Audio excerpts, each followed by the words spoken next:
നമസ്കാരം. വാർത്തകളും വിശേഷങ്ങളുമായി സൗത്ത് വിഷൻ ന്യൂസിലേക്ക് സ്വാഗതം. ഇന്നത്തെ പ്രധാന സംഭവ വികാസങ്ങളിലേക്ക്. ഗുണ്ടാ നേതാവ് അലുവാദുലിനെ കൊലപ്പെടുത്തിയ കേസ് പോലീസ് വേഗത്തിൽ കുറ്റപത്രം സമർപ്പിച്ചു. സംഭവം നടന്ന് 87-ാം ദിവസമാണ് കുറ്റപത്രം സമർപ്പിച്ചത്.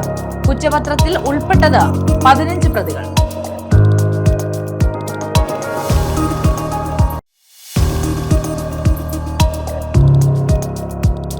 ചവറയിൽ കാട്ടുപന്നിയുടെ ആക്രമണം, 2 പേർക്ക് പരിക്ക്.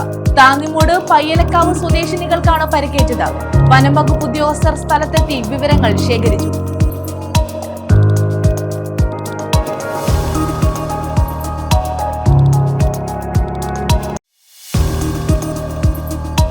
അഷ്ടമുടിയും പരിസരവും വൃത്തിയുള്ളതാക്കി വികസനം നടത്തുമെന്ന് മന്ത്രി PC വിഷ്ണുനാഥ്.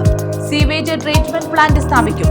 ടൂറിസ്റ്റ് ഇൻഫർമേഷൻ കേന്ദ്രവും ശൗചാലയങ്ങളും അത്യാധുനിക രീതിയിൽ നവീകരിക്കും. സംസ്ഥാനത്തെ ഏറ്റവും മികച്ച ടൂറിസം ഹബ്ബാക്കി അഷ്ടമുടിയെ മാറ്റുമെന്നും മന്ത്രി.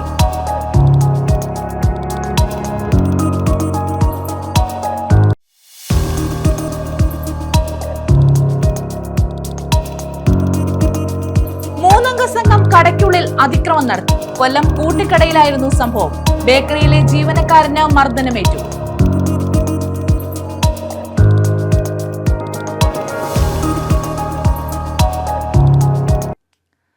വിശദമായ വാർത്തകളിലേക്ക്. ഗുണ്ടാ നേതാവ് അലുവാദുലിനെ കൊലപ്പെടുത്തിയ കേസിൽ പോലീസ് കുറ്റപത്രം സമർപ്പിച്ചു. സംഭവം നടന്ന് 87-ാം ദിവസമാണ് കുറ്റപത്രം സമർപ്പിച്ചത്. 15 പ്രതികളാണ് കുറ്റപത്രത്തിൽ ഉൾപ്പെട്ടത്. 90 ദിവസത്തിനുള്ളിൽ കുറ്റപത്രം സമർപ്പിച്ചതിനാൽ പ്രതികൾക്ക് സ്വാഭാവിക ജാമ്യം ലഭിക്കില്ല.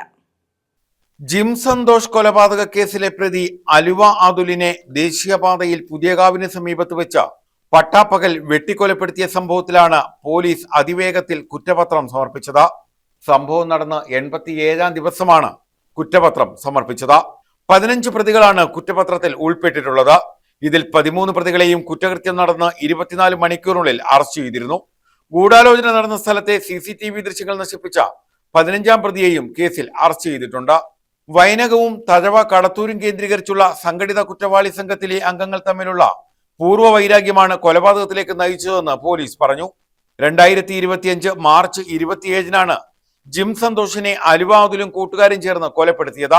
അതേ ദിവസം അതുലും സംഘവും ചേർന്ന് വവ്വാക്കാവിൽ വെച്ച് വെട്ടിക്കൊലപ്പെടുത്താൻ ശ്രമിച്ച അനീറാണ് അതുൽ കൊലക്കേസിലെ 1-ാം പ്രതി. അതുലും കൂട്ടുകാരും പിന്തുടർന്ന് ഭീഷണിപ്പെടുത്തിയവരാണ് അതുൽ കൊലക്കേസിലെ മറ്റു പ്രതികൾ. ഈ സംഭവങ്ങളാണ് അതുലിന്റെ കൊലപാതകത്തിലേക്ക് നയിച്ചതെന്നും പോലീസ് പറയുന്നു. 90 ദിവസത്തിനുള്ളിൽ കുറ്റപത്രം സമർപ്പിച്ചതിനാൽ നിലവിൽ ജുഡീഷ്യൽ കസ്റ്റഡിയിൽ കഴിയുന്ന പ്രതികൾക്ക് സ്വാഭാവിക ജാമ്യം ലഭിക്കാതാകും. എല്ലാ പ്രതികളെയും കസ്റ്റഡിയിൽ പാർപ്പിച്ചു തന്നെ വിചാരണ നടത്തുന്നതിന് കോടതി മുമ്പാകെ കരുനാഗപ്പള്ളി പോലീസ് റിപ്പോർട്ട് ഹാജരാക്കിയിട്ടുമുണ്ട്. News bureau, Karunagappally.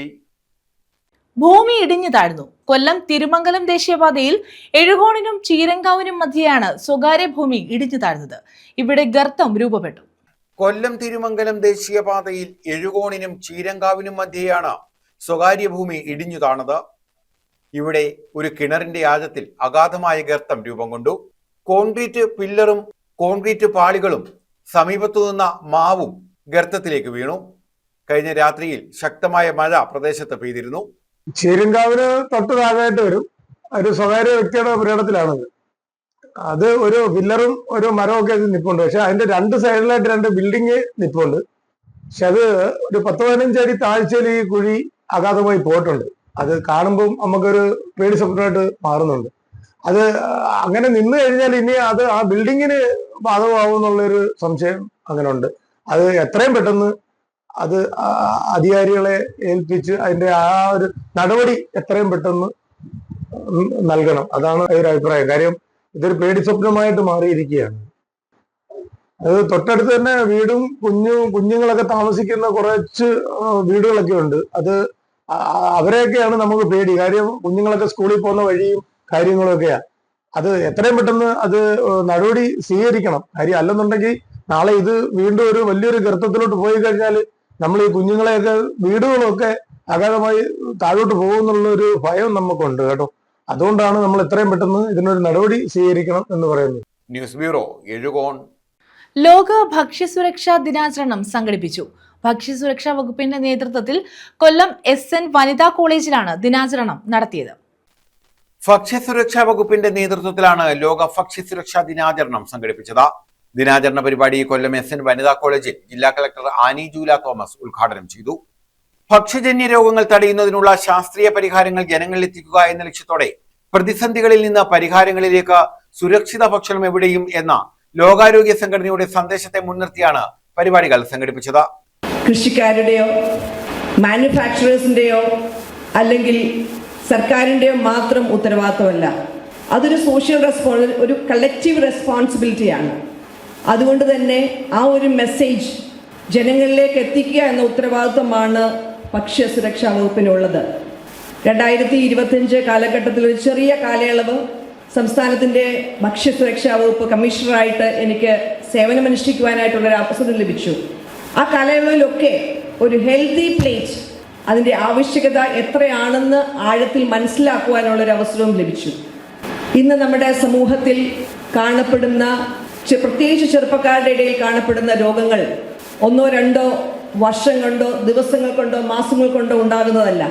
ചെറുപ്പകാലത്തിൽ തന്നെ നാം ശീലിക്കുന്ന ഭക്ഷണ രീതി നല്ലൊരളവ് വരെ നമ്മളുടെ ആരോഗ്യ പ്രശ്നങ്ങൾക്ക് കാരണമാകുന്നു എന്നുള്ളതാണ് പഠനങ്ങൾ കാണിക്കുന്നത്. അതുകൊണ്ട് തന്നെ ഒരു ഹെൽത്തി ഭക്ഷണ രീതി, പോഷക സമൃദ്ധമായ ഭക്ഷണ രീതി, ബാലൻസ്ഡ് ആയിട്ടുള്ളൊരു ഡയറ്റ് അതെന്താണ് എന്ന് കുഞ്ഞുങ്ങളിലേക്ക് അല്ലെങ്കിൽ മറ്റുള്ളവരിലേക്ക് ജനങ്ങളിലേക്ക് എത്തിക്കുക വളരെ ആവശ്യമുള്ള കാര്യമാണ്. College principal doctor VS Nisha അധ്യക്ഷത വഹിച്ചു. ഹോം സയൻസ് വിഭാഗം മേധാവി ഡോക്ടർ അശ്വതി സുഗുണൻ, ഭക്ഷ്യസുരക്ഷാ assistant commissioner A Zakir Hussain തുടങ്ങിയവർ പങ്കെടുത്തു. ഹെൽത്തി ഫുഡ് പ്ലേറ്റ് റെസിപ്പി മത്സരം ഇതിന്റെ ഭാഗമായി നടത്തി. ന്യൂസ് ബ്യൂറോ, കൊല്ലം. ചവറയിൽ കാട്ടുപന്നിയുടെ ആക്രമണം, 2 പേർക്ക് പരിക്ക്. താന്നിമൂട് സ്വദേശി പ്രീത, പയ്യലക്കാവ് സ്വദേശിനി ശാരിക എന്നിവർക്കാണ് പരിക്കേറ്റത്. കോന്നിയിൽ നിന്നും വനംവകുപ്പ് ഉദ്യോഗസ്ഥർ സ്ഥലത്തെത്തി വിവരങ്ങൾ ശേഖരിച്ചു. ഗ്രാമപഞ്ചായത്ത് പ്രസിഡന്റ് ഉൾപ്പെടെയുള്ളവർ പരിക്കേറ്റവരുടെ വീടുകൾ സന്ദർശിച്ചു.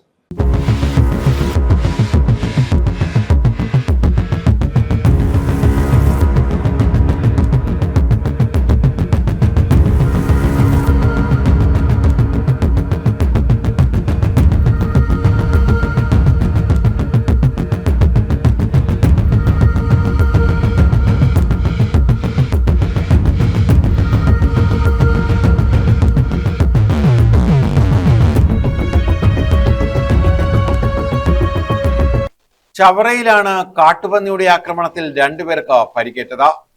ചവറ താന്നിമൂട് തെയ്യാട്ടിൽത്തറയിൽ പ്രീത, പയ്യലക്കാവ് രോഹിണി ഭവനിൽ ശാരിക എന്നിവർക്കാണ് പരിക്കേറ്റത്. കഴിഞ്ഞ ദിവസം വൈകിട്ടായിരുന്നു സംഭവം. ഭരണിക്കാവിൽ VC ലൈബ്രറിക്ക് സമീപത്താണ് ആദ്യം പന്നിയെ നാട്ടുകാർ കണ്ടത്. ഉടൻ തന്നെ പഞ്ചായത്ത് അംഗത്തെ അറിയിച്ചു. ജാഗ്രതാ നിർദ്ദേശവും നൽകി. രാത്രി പുതുക്കാട് നാഗരിതട ഭാഗത്ത് വീണ്ടും കാട്ടുപന്നിയെ കണ്ടു. ഇതിനിടെ വീടിന് പുറത്തുനിന്ന പ്രീതയെ ഓടി വന്ന പന്നി ഇടിച്ചിടുകയായിരുന്നു. ഇന്നലെ വൈകിട്ട് ഞാൻ റോഡിൽ നിന്നപ്പം ഇങ്ങനൊരു സാധനം പട്ടിയും കുരയ്ക്കുന്നു, ഓടി ഇങ്ങനെ വരുന്നു. അപ്പം ഞാൻ പറഞ്ഞു പോത്താന്ന് തോന്നുന്നു ഓടി വരുന്നെന്ന് പറഞ്ഞു. അപ്പോൾ അത് ഓടി വന്ന് എന്നെ അങ്ങ് ഇടിച്ച് കാലം വന്ന് ഭയങ്കരമായിട്ടൊരു ഇടിച്ചിട്ട് അത് ഓടി അങ്ങ് പോവുമായിരുന്നു. അപ്പോഴത്തെ ഞാൻ കിടന്നങ്ങ് അലറി, വേദന കൊണ്ട്, കാലിൽ വേദന കൊണ്ട്. അപ്പോഴത്തെ എല്ലാവരും നാട്ടുകാരെല്ലാം ഓടി വന്നു, എന്തോ പറ്റിയതാണെന്നും പറഞ്ഞു. അപ്പോഴത്തേക്ക് ഇത് ഓടി അങ്ങ് എന്നപ്പോൾ ഒരു ബൈക്കുകാരൻ ഇങ്ങോട്ട് വരുന്നു. അങ്ങേരെ കണ്ടോണ്ട് ഇത് ഓടുമായിരുന്നു ഭയങ്കര സ്പീഡിൽ. അടുത്തുള്ളൊരു കൊച്ചു ഇതിനെ കണ്ടുകൊണ്ട് ഓടി അങ്ങ് പെരക്കകത്ത് കയറി. പിന്നെ ആ അണ്ണനാ പറഞ്ഞത് പന്നിയായിരുന്നു എന്ന് പറഞ്ഞത്. ഞാൻ പോത്താന്ന് പറഞ്ഞിരിക്കുമായിരുന്നു ഇതിന്റെ ഓടി വരുന്ന കണ്ടിട്ട്. പന്നിയുടെ ആക്രമണത്തിൽ പരിക്കേറ്റ പ്രീതയും ശാരികയും ആശുപത്രികളിൽ ചികിത്സ തേടി. നേരെ ഓടി വരുന്ന കണ്ട് ഞങ്ങൾ വിചാരിച്ച് ഈ പോത്തുംകുട്ടി ഓടി വരുവാന്ന് വിചാരിച്ച്. അങ്ങനെ ഞങ്ങള് അലറി, ഞാൻ അവിടെ നിന്നുകൊണ്ട് അലറി. അപ്പോൾ ആൾക്കാർ ഓടി വന്നെങ്കിലും പക്ഷേ അവർക്ക് കാണാൻ പറ്റിയില്ല. ഞങ്ങൾ 2 പേരും മാത്രമേ കണ്ടുള്ളൂ. അങ്ങോട്ട് ഓടാനും പറ്റിയില്ല, നിന്നുപോയി. ഞങ്ങൾ അവിടെ നിന്ന് പോയി. ഞാൻ മരിപ്പിന് പോയിട്ട് വന്നതായിരുന്നു. ആ വീട്ടിൽ നിന്ന് ഇങ്ങോട്ട് നടന്നു വന്നപ്പോൾ അത് ഇടിച്ചിട്ടിട്ട് പോയി. വേറെ ചേച്ചി ഉണ്ടായിരുന്നു കൂടെ. ആ ചേച്ചിയെ ഞാൻ പെട്ടെന്ന് കയറി പിടിച്ചു, അതുകൊണ്ട് മറിഞ്ഞ് വീണില്ല. പക്ഷേ കുത്തിയ അടയാളവും ഉണ്ട്, നീരും ഉണ്ട്, ഇതുണ്ട്, ചതവും ഉണ്ട്. ഇങ്ങനെ വേദനയുണ്ട്, നടക്കാനും വയ്യ, നിൽക്കാനും വയ്യ. സംഭവത്തെ തുടർന്ന് വനംവകുപ്പ് ഉദ്യോഗസ്ഥർ കോന്നിയിൽ നിന്നുമെത്തി വിവരങ്ങൾ ശേഖരിച്ചു. Section forest officer R Sreeraj, beat forest officer Faiz Jalaluddin, forest beat assistant K Sasidharan എന്നിവരാണ് ചവറയിലെത്തി വിവരങ്ങൾ ശേഖരിച്ചത്. ചവറ ഗ്രാമപഞ്ചായത്ത് president Ambikadevi, vice president Prakash എന്നിവർ പരിക്കേറ്റവരുടെ വീടുകൾ സന്ദർശിച്ചു. അപകടം നടന്ന സ്ഥലത്തും ഇവർ സന്ദർശനം നടത്തി. News bureau, Chavara. SFIയുടെ നേതൃത്വത്തിൽ ധർണ നടത്തി. പുനലൂർ പോസ്റ്റ് ഓഫീസിന് മുന്നിലായിരുന്നു ധർണ. നീറ്റ് ചോദ്യപേപ്പർ ചോർച്ചയിൽ കേന്ദ്ര വിദ്യാഭ്യാസ മന്ത്രിയുടെ രാജി ആവശ്യപ്പെട്ടായിരുന്നു മാർച്ചും ധർണയും നടത്തിയത്. NDA പിരിച്ചുവിടണമെന്നും SFI ആവശ്യപ്പെട്ടു.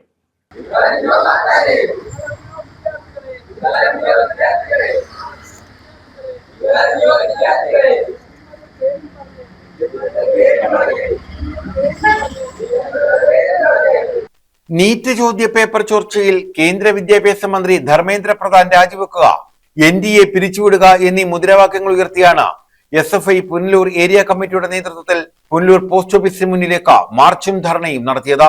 SFI Punalur area secretary Junaid ഉദ്ഘാടനം ചെയ്തു. ഈ എക്സാമിന് വേണ്ടി പ്രിപ്പയർ ചെയ്ത് കഠിനാധ്വാനം ചെയ്ത് പഠിച്ച പാവപ്പെട്ടവരായ വിദ്യാർത്ഥികളെ വഞ്ചിക്കുന്ന സ്ഥിതിയാണ് കേന്ദ്ര സർക്കാർ ഈ പരീക്ഷയുമായിട്ട് ബന്ധപ്പെട്ടത്.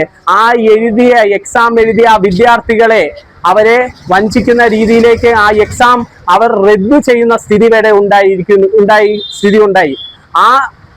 ഇതിനെതിരെ ആ ഒരു പരീക്ഷ റദ്ദാക്കിയതിനെതിരെ ഇന്ത്യയിലാകെ SFI എല്ലായിടത്തും പ്രതിഷേധങ്ങൾ നടത്തി. ഇന്ന് SFIയുടെ സംസ്ഥാന കമ്മിറ്റി ആഹ്വാനം ചെയ്ത പ്രകാരം എല്ലാ ഏരിയ കേന്ദ്രങ്ങളിലും SFIയുടെ നേതൃത്വത്തിൽ ഇന്ന് പ്രതിഷേധ ധർണ കേന്ദ്ര ഓഫീസിനെതിരെ നടത്തിക്കൊണ്ടിരിക്കുകയാണ്. നിങ്ങളൊന്ന് ആലോചിക്കൂ, നീറ്റ് മാത്രമല്ല, നിങ്ങൾ ഒന്ന് പിറകിലോട്ട് പോയി കഴിഞ്ഞാൽ 2021 JEE മെയിൻസ്, അതുപോലെ തന്നെ 2020 UG, പിന്നെ UGC പോലുള്ള എക്സാം ചോദ്യപേപ്പർ, അങ്ങനെ 89ഓളം വരുന്ന ചോദ്യപേപ്പറുകൾ മുമ്പും ഇതേപോലെ ചോർന്ന സ്ഥിതി ഈ ഇന്ത്യക്കകത്തുണ്ടായിട്ടുണ്ട്. അതെല്ലാം ഇപ്പോൾ വെളിയിൽ വരുന്ന സ്ഥിതി ഉണ്ടായിരിക്കുന്നു. ചോദ്യപേപ്പർ ചോർച്ച ഇതൊരു ശീലമാക്കി മാറ്റിക്കഴിഞ്ഞാൽ ഈ വർഷം നീറ്റ് എക്സാം എഴുതാൻ പറ്റാതെ പോയ എത്രയോ വിദ്യാർത്ഥികളുണ്ട്. പുനലൂർ ഏരിയ പ്രസിഡന്റ് ആശിഷ് അധ്യക്ഷത വഹിച്ചു. അപ്പൊ നമുക്കറിയാം, ഏറ്റവും സാധാരണക്കാരായ കുടുംബത്തിൽ നിന്നുള്ളവർക്ക് ഈ ജോലി നേടുന്നതിന്, ഡോക്ടറെ എടുക്കുന്നതിന് ഏറ്റവും ആശ്രയിക്കുന്നതെന്ന് പറയുന്നത് ഈ നീറ്റ് പരീക്ഷയാണ്. നീറ്റ് പരീക്ഷ എന്ന് പറയുമ്പോൾ 10ാം ക്ലാസ് +2 പരീക്ഷയിൽ ഫിസിക്സ്, കെമിസ്ട്രി, ബയോളജി തന്നെ സുവോളജി, മറ്റ് ഇതുണ്ടല്ലോ, അതെല്ലാം പഠിച്ച് രാജ്യത്ത് ഒരു വർഷത്തോളം നീണ്ടു നിന്ന കണ്ണിന് ഉറക്കം കാത്തിരുന്ന് പരീക്ഷ എഴുതിയതാണ്. ആ പരീക്ഷയിലാണ് ഇത്തരത്തിലുള്ള ഈ ചോദ്യപേപ്പർ ചോർച്ച ഉണ്ടായത്. അന്നേരം അതിനെതിരെ നമ്മൾ SFIയുടെ നേതൃത്വത്തിൽ വലിയ സമരങ്ങളൊക്കെ ഇവിടെ സംഘടിപ്പിക്കുകയുണ്ടായി. അതിന്റെ ഭാഗമായിട്ടാണ് ഇവിടെ ഈ ഉപരോധം.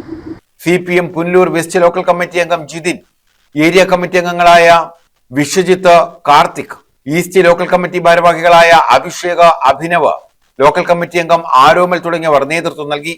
News bureau, Punalur. അഷ്ടമുടിയും പരിസരവും വൃത്തിയുള്ളതാക്കി വികസനം നടത്തുമെന്ന് മന്ത്രി PC Vishnunath. Sewage treatment plant സ്ഥാപിക്കുന്നതിനൊപ്പം വിനോദസഞ്ചാരികൾക്കായുള്ള ടൂറിസ്റ്റ് ഇൻഫർമേഷൻ കേന്ദ്രവും ശൗചാലയങ്ങളും അത്യാധുനിക രീതിയിൽ നവീകരിക്കും. സംസ്ഥാനത്തെ ഏറ്റവും മികച്ച ടൂറിസം ഹബാക്കി അഷ്ടമുടിയെ മാറ്റുമെന്നും മന്ത്രി പറഞ്ഞു. മാലിന്യത്തിൽ നിന്ന് മോചിപ്പിച്ച് അഷ്ടമുടി കായൽ വൃത്തിയുള്ളതാക്കുമെന്ന് മന്ത്രി PC വിഷ്ണുനാഥ് പറഞ്ഞു. KSRTC ബസ് സ്റ്റാൻഡിന് സമീപത്തെ DTPC ബോട്ടുജെട്ടിയിൽ അടിഞ്ഞുകൂടുന്ന മാലിന്യങ്ങൾ നീക്കം ചെയ്യുന്നതിന് സ്ഥിരം സംവിധാനം ഏർപ്പെടുത്തും. കായലും പരിസര പ്രദേശങ്ങളും മന്ത്രി സന്ദർശിച്ചു. സീവേജ് ട്രീറ്റ്മെന്റ് പ്ലാന്റ് സ്ഥാപിക്കുന്നതിനൊപ്പം വിനോദസഞ്ചാരികൾക്കായുള്ള ടൂറിസ്റ്റ് ഇൻഫർമേഷൻ കേന്ദ്രവും ശൗചാലയങ്ങളും അത്യാധുനിക രീതിയിൽ നവീകരിക്കും. ഇൻഫർമേഷൻ കേന്ദ്രത്തിൽ നിലവിൽ പ്രവർത്തിക്കുന്ന കച്ചവട സ്ഥാപനം മാറ്റി സ്ഥാപിക്കും. ശുചീകരണം ഉറപ്പാക്കാൻ സ്ഥിരം സംവിധാനം ഏർപ്പെടുത്തും. കായലിലേക്ക് മാലിന്യമൊഴുക്കുന്നത് തടയാൻ തുറമുഖ വകുപ്പ് കർശന നടപടി സ്വീകരിക്കണമെന്ന് മന്ത്രി ആവശ്യപ്പെട്ടു. കൊല്ലം ആലപ്പുഴ ജലപാത സജീവമാക്കുന്നതിനായി ബോട്ടുജെട്ടിയിൽ ജലയാനങ്ങൾക്ക് സുഗമമായി വന്നു പോകാൻ കഴിയും വിധം ഡ്രഡ്ജിംഗ് നടത്തും. ബോട്ടുജെട്ടി മുതൽ ആശ്രാമം വരെയുള്ള നടപ്പാത വിനോദസഞ്ചാരം മുൻനിർത്തി ആകർഷകമായി സജ്ജീകരിക്കും. DTPC, ജില്ലാ ഭരണകൂടം, വിവിധ വകുപ്പുകൾ എന്നിവയെ ഏകോപിപ്പിച്ച് സമഗ്രമായ ദീർഘകാല പദ്ധതി ആസൂത്രണം ചെയ്യും. അഷ്ടമുടി കേന്ദ്രീകരിച്ച് നടത്തുന്ന വിനോദസഞ്ചാര പദ്ധതി വേഗത്തിൽ പൂർത്തിയാക്കുമെന്നും മന്ത്രി വ്യക്തമാക്കി. കേരളത്തിന്റെ ഒരു പ്രധാനപ്പെട്ട ടൂറിസം ഡെസ്റ്റിനേഷനായിട്ട് കൊല്ലം മാറുക, ബഡ്ജറ്റൊക്കെ വരുമ്പോൾ അതിനെക്കുറിച്ച് കൂടുതലായിട്ടുള്ള കാര്യങ്ങൾ ഉണ്ടാകും, അതിന് ശേഷം ഉണ്ടാകും. അപ്പോൾ അതിലേക്ക് നമ്മൾ വരുമ്പോൾ ഇപ്പോൾ നിലവിലുള്ള സംവിധാനങ്ങളെ നമുക്ക് കുറച്ചുകൂടി മനോഹരവും ടൂറിസ്റ്റ് ഫ്രണ്ട്ലി ആക്കി മാറ്റും. അപ്പോൾ അതിന് തടസ്സമായി നിൽക്കുന്ന കാര്യങ്ങൾ പല വഴിക്കും നമ്മുടെ ശ്രദ്ധയിൽപ്പെടും. ആ DTPCയുടെ കൗണ്ടർ അത് നമ്മുടെ ഒരു പ്രധാനപ്പെട്ട ഇതിൻ്റെയൊക്കെ ഒരു കേന്ദ്രമാണ്. അപ്പോൾ അവിടെ അകത്ത് റിസപ്ഷനിൽ ആളില്ല, കസേരയില്ല എന്നൊക്കെയുള്ള പരാതിയുണ്ട്. അവരോട് പറഞ്ഞിട്ടുണ്ട് അവിടെ ഫ്രണ്ടിൽ തന്നെ അതിനുള്ള സംവിധാനങ്ങൾ ആളുകൾ വരുമ്പോൾ ചെയ്യണം. അതിനകത്തൊരു ATM ഉണ്ട്, അതൊന്ന് പുറത്താക്കാൻ ഉള്ള നിർദ്ദേശം. കാരണം ഇവിടെ ATM-ഉം വസ്ത്രവ്യാപാരവും ഒന്നും നടക്കേണ്ട സ്ഥലമല്ല. അവിടെ ടൂറിസ്റ്റുകൾക്ക് ആവശ്യമായ അവർക്ക് ഡയറക്റ്റ് ചെയ്യേണ്ട സ്ഥലമാണ്. ടെക്സ്റ്റൈൽസുമായി ബന്ധപ്പെട്ട് എന്തോ കേസുകളുണ്ടെന്ന് കളക്ടറൊക്കെ പറഞ്ഞു. കേസുമായി ബന്ധപ്പെട്ട കാര്യങ്ങൾ നിയമപരമായി തന്നെ പരിശോധിച്ചത് തീർക്കണം. ATM കൗണ്ടറിന് വെളിയിലും സ്പേസ് ഉണ്ട്, അതിന് സൗകര്യമുണ്ട്. അത് പുറത്തോട്ടാക്കിയാൽ ഈ അവിടുത്തെ ജീവനക്കാർക്കും പല തരത്തിലുള്ള കുട്ടികളെ കൂടുതലായും അവർക്ക് പരിഗണിക്കാൻ കഴിയും. പിന്നെ ഇതിന്റെ ക്ലീനിങ് ഒരാഴ്ച കൂടുമ്പോൾ ചെയ്തുകൊണ്ടിരിക്കുകയാണെന്നാണ് പറഞ്ഞത്. അവിടെ കേട്ടൊരു പരാതി, ചെളി കോരിയും കരക്കിട്ട് വയ്ക്കും, പിന്നെ അത് എടുത്തുകൊണ്ട് പോയില്ലേ അവിടെ കിടന്ന് നാറും, മഴ പെയ്യുമ്പോൾ ഇത് വീണ്ടും ഇതിലേക്ക് തന്നെ ഇറങ്ങും. വരുമ്പോൾ അന്ന് തന്നെ ഇത് ഡിസ്പോസ് ചെയ്യാനുള്ള ഒരു കാര്യം ഉണ്ടാക്കി തന്നെ ചെയ്യണം എന്നുള്ള കാര്യം. DTPC സെന്റർ മുതൽ ആശ്രമം വരെ നീളുന്ന പദ്ധതിയിൽ മെറീന, പുനർജനി ഇന്റർപ്രിട്ടേഷൻ കേന്ദ്രവും ഉദ്യാനവും, അഡ്വഞ്ചർ പാർക്ക്, കായൽ റെസ്റ്റോറന്റ്, ജൈവവൈവിധ്യ നടപ്പാത എന്നിവയാണ് ഉൾപ്പെടുത്തിയിട്ടുള്ളത്. 59 കോടി രൂപയാണ് ചെലവ് പ്രതീക്ഷിക്കുന്നത്. കൊല്ലത്തിന്റെ പൗരാണിക ചരിത്രവും ജൈവവൈവിധ്യവും അവതരിപ്പിക്കുന്ന പദ്ധതിയിൽ പ്രധാന ടൂറിസം കേന്ദ്രങ്ങളായ തെന്മല, ജഡായുപ്പാറ, മീൻപിടിപ്പാറ, സാമ്പ്രാണിക്കോടി എന്നിവിടങ്ങളെയും കോർത്തിണക്കും. ചിന്നക്കട ഉൾപ്പെടുന്ന നഗരഭാഗങ്ങളിൽ നിന്നും പദ്ധതി പ്രദേശത്തേക്ക് എത്തുന്നതിനായി മികച്ച യാത്രാ സൗകര്യം ഒരുക്കുമെന്നും സംസ്ഥാനത്തെ പ്രധാനപ്പെട്ട ടൂറിസം ഹബ്ബായി കൊല്ലത്തെ മാറ്റുമെന്നും മന്ത്രി കൂട്ടിച്ചേർത്തു. അക്വാലാൻഡിൽ അവലോകന യോഗവും ചേർന്നു. Kerala tourism infrastructure limited MD Manoj പദ്ധതി വിശദീകരിച്ചു. ടൂറിസം വകുപ്പ് ഡയറക്ടർ M അഞ്ജന അധ്യക്ഷത വഹിച്ചു. ജില്ലാ collector Annie Jula Thomas, DTPC, തുറമുഖം, ഇറിഗേഷൻ വകുപ്പ് ഉദ്യോഗസ്ഥർ തുടങ്ങിയവർ പങ്കെടുത്തു. ന്യൂസ് ബ്യൂറോ, കൊല്ലം. കുണ്ടറയിൽ PC വിഷ്ണുനാഥിന്റെ സ്വീകരണ പരിപാടി ആരംഭിച്ചു. നെടുമ്പനയിൽ നിന്നുമാണ് സ്വീകരണം ആരംഭിച്ചത്.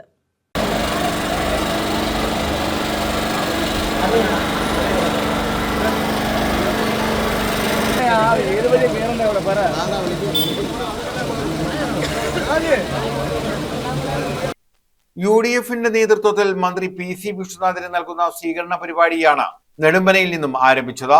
നെടുമ്പന മണ്ഡലം കമ്മിറ്റിയുടെ നേതൃത്വത്തിലായിരുന്നു സ്വീകരണം. DCC general secretary KRV Sahajan ഉദ്ഘാടനം ചെയ്തു. Congress Kannanallur block president AL Nizamuddin അധ്യക്ഷത വഹിച്ചു. Kureepally Saleem, Venugopal, Naseemuddin Labba, Faisal Kulappadam, Kallada Girish, K Baburajan, Sam Varghese, Beena Naseemuddin, Raju D Panicker, Biju Pazhangalam, Azad Nalpankal, Vinod Konil, Vinod G Pillai, Surendran, Aliyarukutty, Yuvahitha, Shyambabu തുടങ്ങിയവർ പങ്കെടുത്തു.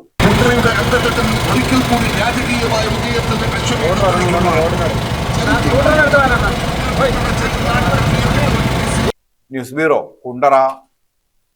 3 സംഘം കടയ്ക്കുള്ളിൽ അതിക്രമം നടത്തി. കൊല്ലം കൂട്ടിക്കടയിലായിരുന്നു സംഭവം. ബേക്കറിയിൽ ജ്യൂസ് കുടിച്ചുകൊണ്ടിരിക്കുന്ന സമയത്താണ് സംഘം അതിക്രമം നടത്തിയത്.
കൊല്ലം കൂട്ടിക്കടയിലായിരുന്നു സംഭവം.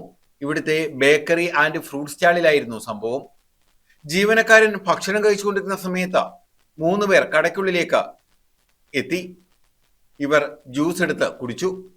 തുടർന്ന് കടയ്ക്കുള്ളിൽ കൗണ്ടറിലിരുന്ന ഫോണും മിഠായി പാത്രങ്ങളും ഉൾപ്പെടെ നശിപ്പിക്കുകയായിരുന്നു. ജീവനക്കാരനായ അൻസാരിയെ ആക്രമിക്കുകയും ചെയ്തു.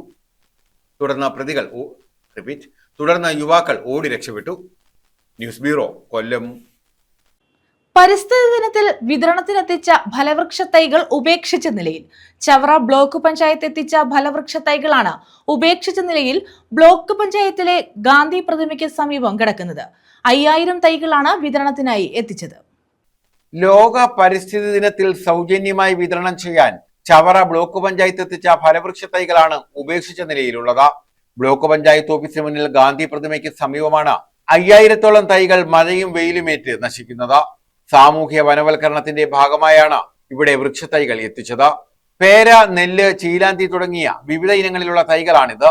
പരിസ്ഥിതി ദിനത്തിൽ പേരിന് മാത്രം വിതരണം നടത്തിയ ശേഷം മറ്റുള്ളവ വിതരണം ചെയ്യാതെ ബ്ലോക്ക് പഞ്ചായത്തിന് മുന്നിൽ കൂട്ടിയിട്ടിരിക്കുകയാണെന്ന് ആരോപണമുണ്ട്. ബ്ലോക്ക് പഞ്ചായത്തിലെ എല്ലാ സ്കൂളുകളിലും വിതരണം നടത്താനായി കൊണ്ടുവന്നതാണ് ഫലവൃക്ഷ തൈകൾ. ബ്ലോക്ക് തല ഉദ്ഘാടനം ചവറ ഗവൺമെന്റ് ഹയർ സെക്കൻഡറി സ്കൂളിലായിരുന്നു. സുരക്ഷിതമായ സ്ഥലത്തല്ലാതിരുന്നതിനാൽ അന്നുതന്നെ ബ്ലോക്ക് പഞ്ചായത്ത് ഓഫീസിന് മുന്നിൽ നിന്നും പലരും തൈകൾ കൊണ്ടുപോയി. പരിസ്ഥിതി ദിനത്തിൽ തന്നെ എല്ലായിടത്തും എത്തിക്കാൻ കഴിയാതെ പോയത് ബ്ലോക്ക് പഞ്ചായത്ത് ഭരണസമിതിയുടെ ഏകോപനമില്ലാത്തതാണെന്ന ആക്ഷേപവുമുണ്ട്. ഇതേസമയം ഒരാഴ്ചയാണ് ബ്ലോക്ക് പഞ്ചായത്ത് പരിസ്ഥിതി ദിനം നടത്തുന്നതെന്നും പലയിടത്തും തൈകൾ വിതരണം ചെയ്തു വരികയാണെന്നും ബ്ലോക്ക് പഞ്ചായത്ത് അധികൃതർ വിശദീകരിച്ചു. News bureau, Chavara. ട്രോളിംഗ് നിരോധനം ചൊവ്വാഴ്ച അർദ്ധരാത്രി മുതൽ നിലവിൽ വരും. തീരദേശ ജില്ലകളിലെ ഭൂരിഭാഗം ബോട്ടുകളും കരക്കണഞ്ഞു. ഇതര സംസ്ഥാന ബോട്ടുകൾ തീരം വിട്ടു. ജൂലൈ 31 വരെയാണ് 52 ദിവസത്തെ ട്രോളിംഗ് നിരോധനം. വളരെ ചെറിയ കണ്ണികളുള്ള ട്രോളിംഗ് വലകൾ ഉപയോഗിച്ച് കടലിന്റെ അടിത്തട്ടിൽ മത്സ്യബന്ധനം നടത്തുന്ന ബോട്ടുകൾക്കാണ് നിരോധനം. മൺസൂൺ കാലത്ത് മത്സ്യസമ്പത്ത് സംരക്ഷിക്കുകയും ശാസ്ത്രീയ മത്സ്യബന്ധനം ഉറപ്പാക്കുകയും ചെയ്യുന്നതിനായാണ് നിരോധനം ഏർപ്പെടുത്തിയിട്ടുള്ളത്. മൺസൂൺ കാലയളവാണ് മത്സ്യങ്ങളുടെ പ്രജനനകാലം. തെക്കു പടിഞ്ഞാറൻ മൺസൂൺ ഈ പ്രക്രിയയ്ക്ക് ഏറ്റവും അനുയോജ്യമായ സമയമായതിനാൽ ട്രോളിംഗ് വഴി മത്സ്യമുട്ടകളും മത്സ്യങ്ങളും നശിക്കുന്നത് ഒഴിവാക്കേണ്ടത് അനിവാര്യമാണ്. സമുദ്ര മത്സ്യസമ്പത്ത് സുസ്ഥിരമായി നിലനിർത്താനാണ് നിയന്ത്രണം ഏർപ്പെടുത്തുന്നത്. പരമ്പരാഗത വള്ളങ്ങൾക്ക് 22 കിലോമീറ്റർ 12 നോട്ടിക്കൽ മൈൽ പരിധിയിൽ മത്സ്യം പിടിക്കാം. കടൽ സുരക്ഷയുമായി ബന്ധപ്പെട്ട പ്രവർത്തനങ്ങൾ കൃത്യമായി നിരീക്ഷിക്കാനായി ഔദ്യോഗിക പ്രതിനിധികളും ട്രേഡ് യൂണിയൻ നേതാക്കളും പ്രതിനിധികളും ഉൾപ്പെടുന്ന സംയുക്ത സമിതി രൂപീകരിച്ചിട്ടുണ്ട്. മത്സ്യലഭ്യത കുറയുകയും ചെലവ് വർദ്ധിക്കുകയും ചെയ്തതോടെ ബോട്ടുകൾ പലതും പൊളിച്ച് വിറ്റൊഴിവാക്കേണ്ട അവസ്ഥയിലാണെന്ന് ബോട്ടുടമകൾ പറയുന്നു. 15 വർഷം കഴിഞ്ഞ ബോട്ടുകൾക്ക് നിലവിൽ ലൈസൻസ് പുതുക്കി നൽകാത്തതും മേഖലയെ കൂടുതൽ പ്രതിസന്ധിയിലാക്കിയിട്ടുണ്ട്. തൊഴിലാളികളിൽ നല്ലൊരു പങ്കും ഇതര സംസ്ഥാനക്കാരാണ്. ഇവരെല്ലാം നാട്ടിലേക്ക് മടങ്ങിയതും ട്രോളിംഗ് നിരോധനത്തിന് മുൻപ് തന്നെ മത്സ്യബന്ധന മേഖല നിശ്ചലമാകാൻ ഇടയായതായി ബോട്ടുടമകൾ പറയുന്നു. ട്രോളിംഗ് കാലയളവ് മത്സ്യത്തൊഴിലാളികൾക്ക് വറുതിയുടെ കാലം കൂടിയാണ്. 47 ദിവസമായിരുന്ന ട്രോളിംഗ് കാലയളവാണ് ഇപ്പോൾ 52 ദിവസമായി വർദ്ധിപ്പിച്ചിട്ടുള്ളത്. പല ബോട്ടുകളും കടുത്ത നഷ്ടം സഹിച്ചാണ് തുടരുന്നത്. ഈ ട്രോളിംഗ് നിരോധനം എന്ന് പറയുന്ന സംഭവം ഈ ശാസ്ത്രീയമായി ഇവർ പറയുന്നത് ഈ ടൈം കൊഞ്ച് മുട്ടയിടുന്നു എന്നാണ് പറയുന്നത്. പക്ഷെ ഒരിക്കലും അല്ല. കൊഞ്ച് ഒരിക്കലും മുടിക്കുന്നെന്ന് ഞങ്ങൾ പറയുന്നത്, മുട്ടയിടുന്നു പറയുന്നില്ല. മുടിക്കുന്ന സമയം എന്ന് പറഞ്ഞാൽ അത് ഫെബ്രുവരി, മാർച്ച്, ഏപ്രിൽ മാസങ്ങളിലാണ്. ഈ സമയത്തെന്ന് പറഞ്ഞാൽ കൊഞ്ച് വന്ന് കയറി ഇറങ്ങിപ്പോകുന്ന സമയം. അപ്പം ഇപ്പോൾ എന്തായാലും കിട്ടേണ്ട ടൈമാണ് ഈ നിരോധനം യഥാർത്ഥത്തിൽ വെക്കുന്നത്. ഡീസൽ വില വർധനവ് മേഖലയെ കാര്യമായി ബാധിച്ചിട്ടുണ്ടെന്ന് തൊഴിലാളികൾ പറഞ്ഞു. ബോട്ടുകാർക്ക് ഇപ്പോൾ ഡീസലിൻ്റെ വില കൂടിക്കൊണ്ടിരിക്കുന്നു. ഒരു വണ്ടിക്ക് അടിക്കുന്ന ഡീസലല്ല ഒരു ബോട്ടുകാരൻ അടിക്കുന്നത്. 1000 ഡീസൽ, 1500 ഡീസലൊക്കെ അടിച്ചാണ് 2 ദിവസം വലിക്കാൻ പോകുന്നത്.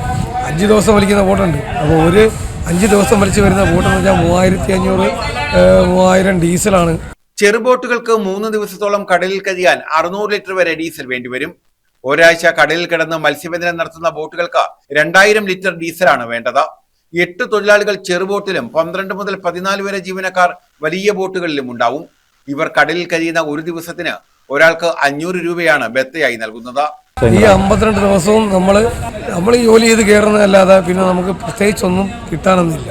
അപ്പം നമ്മൾ ചെയ്യുന്നതെന്ന് പറഞ്ഞാൽ നമ്മൾ തൊഴിലാളിയാണ്, നമ്മൾ മുതലാളിയല്ല, നമ്മൾ തൊഴിലാളിയാണ്. അപ്പം നമ്മൾ ചെയ്യുന്നതെന്ന് പറഞ്ഞാൽ മറ്റുള്ളവരെ അല്ലെങ്കിൽ മുതലാളിമാരിൽ നിന്നൊക്കെ പറ്റ് മേടിക്കും. 50,000 ഒക്കെ മേടിച്ചിട്ടാണ് നമ്മൾ നിൽക്കുന്നത്. അല്ലെങ്കിൽ പലിശയ്ക്ക് എടുത്ത് 52.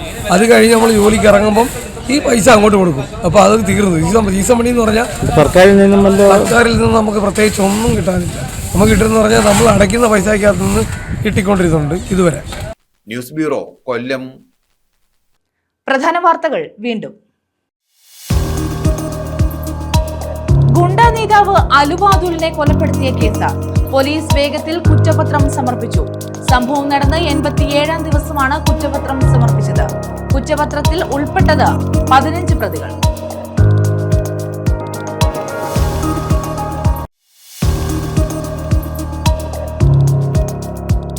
ചവറയിൽ കാട്ടുപന്നിയുടെ ആക്രമണം, 2 പേർക്ക് പരിക്ക്.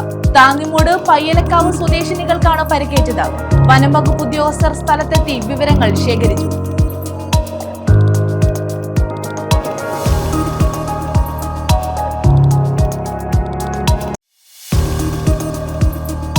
അഷ്ടമുടിയും പരിസരവും വൃത്തിയുള്ളതാക്കി വികസനം നടത്തുമെന്ന് മന്ത്രി PC വിഷ്ണുനാഥ്.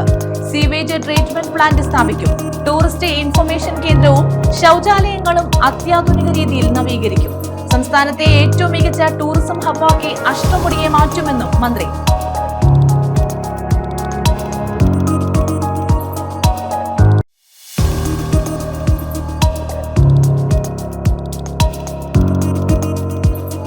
സംഘം കടയ്ക്കുള്ളിൽ അതിക്രമം നടത്തി. കൊല്ലം കൂട്ടിക്കടയിലായിരുന്നു സംഭവം. ബേക്കറിയിലെ ജീവനക്കാരന് മർദ്ദനമേറ്റു.